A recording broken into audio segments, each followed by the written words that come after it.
I teach kindergarten, and today a student was really upset talking about, I don't want to be here, I want to go home, I want to get on my phone is dead. The fact his phone was that important, and he's 5 or 6 years old, really tells a lot. Okay, so who can tell me what happens at the end of chapter 3? And I say, as a psychologist who's been studying self-control and grit for 20-some years, the farther the phone, the higher the GPA in my research. And that is because physical distance from temptation creates psychological distance from temptation. If you're a teacher, you probably know one of the biggest battles happening in the classroom today: cell phones. Teachers are competing with TikTok, YouTube, messages, games, social media, and basically the entire internet sitting in a student's pocket. But what's interesting is that we're finally getting more research into what actually works. Angela Duckworth is a psychologist and professor at the University of Pennsylvania. You might recognize her as the author of the best-selling book, Grit, where she explored how passion and perseverance contribute to long-term success. More recently, she's been investigating cell phone policies in schools, and what she's finding is really interesting. So let's take a look at what she has to say, and then we'll hear from some teachers who are dealing with this problem every day. I'm running this study. It's the first national study of school cell phone policies. How are students allowed to keep their phones, and when are they allowed to use them? And what my collaborators and I, because I believe in teams, never do anything like this on my own. There's a big team of scientists, including me. And what we're doing is we're trying to get literally every teacher in the country to answer a 5-minute survey. I know that sounds like a moonshot, Mel, and it is. But if a teacher comes to phonesandfocus.org, what they will find is a questionnaire written by and for teachers. And it asks you, what is your school's cell phone policy? Are you a bell-to-bell school? Are you a school that allows kids to use it during breaks? Tell us where students are allowed to use their phones. Do they have to keep them in their hallway locker? Do you use yonder pouches? Do you do nothing? And then we ask you just a few questions about, in your school, what do you see as an educator? How many kids from 0% to 100% are on their phone during class when they shouldn't be on their phone during class? If I could give you just a peek, Mel, at what the data are telling us, the stricter the policy, the happier the educator.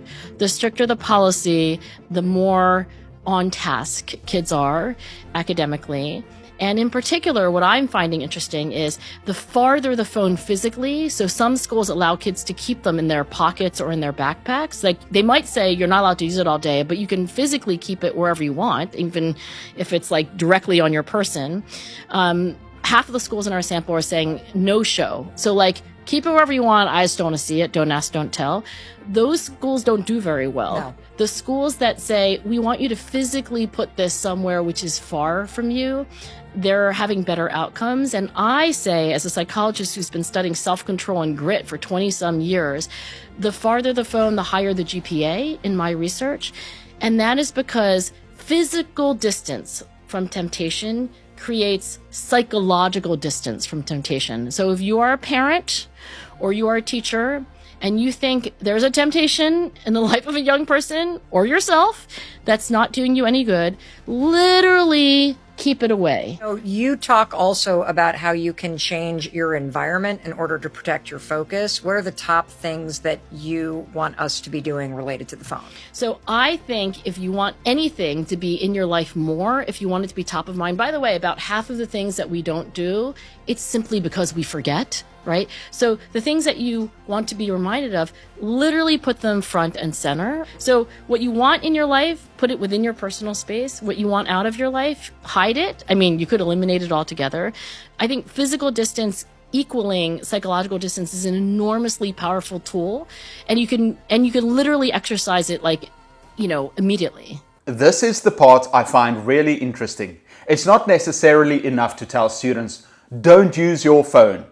The research Angela Duckworth is working on suggests that stricter policies and actually keeping the phone physically away from students are associated with better outcomes. And psychologically, that makes a lot of sense. Think about your own phone. Even as adults, if it's sitting right beside us and we see the screen light up, it's difficult not to check it. Now imagine being 14 years old and trying to concentrate on algebra while your friends are messaging you and TikTok is one tap away. Sometimes self-control isn't about constantly resisting temptation. It's about removing the temptation in the first place. Okay, so who can tell me what happens at the end of chapter 3?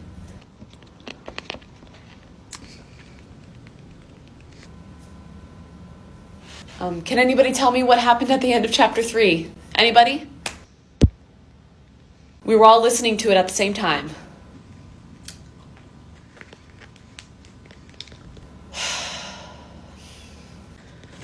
Dang it. Here's another truth about teaching. Okay, school has started. And I'll tell you, it has been and always will be until they're banned, the issue with cell phones and kids. It's a huge conversation. Some states are banning them now because they're very problematic. Because what kids do is they're addicted to their phones. They're completely addicted to their phones and social media. And what they're not doing is a lot of them are not learning. They're not paying attention. It's all about the phone. And this person leaves a comment on another video I created about cell phones. And this person states, I've got a million stories like this, 25 years in. I bet you do. 2 years ago, a mom called her son to ask him to text back which shirt he liked better at Kohl's because he wasn't replying to her texts during my class. I'm a former educator here. This is not a story. This is true. Things like this did happen as well in my classroom. This is where a lot of schools have struggled. The policy is basically, you can have your phone, just don't let the teacher see it. But then the responsibility falls completely on the teacher. Now you're teaching while you're watching 25 or 30 students to see who's checking their phone under the desk. Put your phone away. 5 minutes later, put your phone away. And you repeat that the whole day. That's exhausting. A clear school-wide policy is very different because now it isn't one teacher fighting this battle alone. Everyone knows where the phones go and what the expectation is. So they just took the kids' phones away today at school. Like it just went into effect. Gavin Newsom signed something. So we have these things called yonder pouches. Well, I'm all out of them. But basically, it's a pouch to where you take a kid's phone and you lock it in the pouch and they can't get to their phone the entire day. And it's crazy because we talk about like, hey, stay away from drugs and alcohol. But DARE never shows kids like just staring at their cell phone screen, getting their fix in. So today, it was like watching people at a detox center. Like the kids were banging their phones on the table and being like, I can't get it out. And then I was like, you're not going to get it out till the end of the day. And they're like, just please, do you have like a magnet? Like instead of like asking for change, they're asking for a magnet because that's the only thing that can unlock the yonder pouch. But it's a specific kind of magnet, I believe.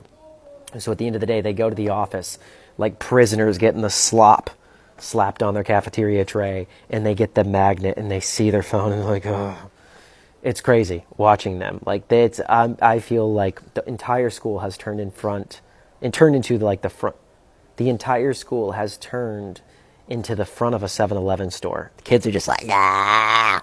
It's wild. So I think it's a good thing. I need to detox from my phone too because we all do. But kids definitely. Do y'all think phones are starting to become an issue with our students? Because I think they are. I teach kindergarten, and today a student was really upset talking about, I don't want to be here, I want to go home, I want to get on my phone is dead. The fact his phone was that important and he's 5 or 6 years old really tells a lot. And I'm starting to see a pattern, like the earlier kids get phones and iPads and all this stuff, the more likely they are to be a little bit behind in schools. And I think there are studies out there that even prove that. Not even that, kids get distracted by their phones too, to where schools are implementing no phone policies in their schools. And then on top of that, all the negative self-talk I hear from students because of what other students said to them on social media is appalling. I used to be an aide for 4th and 5th grade, and I would hear so much, I'm ugly, I'm fat, no one likes me, I'm shaped like this, da-da-da-da-da, especially from my girls. I just wish parents would take their child's education in a little more consideration than technology, or at least monitor the technology they give them. This conversation isn't about phones being evil or that kids can't be trusted. I use my phone constantly. Most of us do. That's actually part of the problem.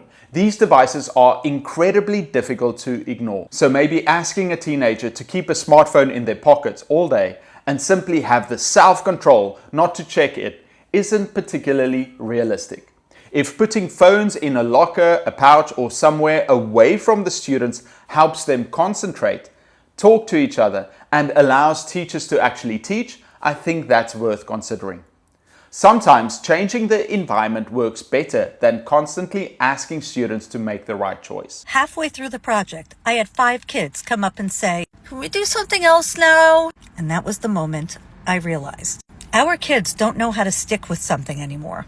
I've been teaching since 1993. And yes, we have always had kids who struggle to focus.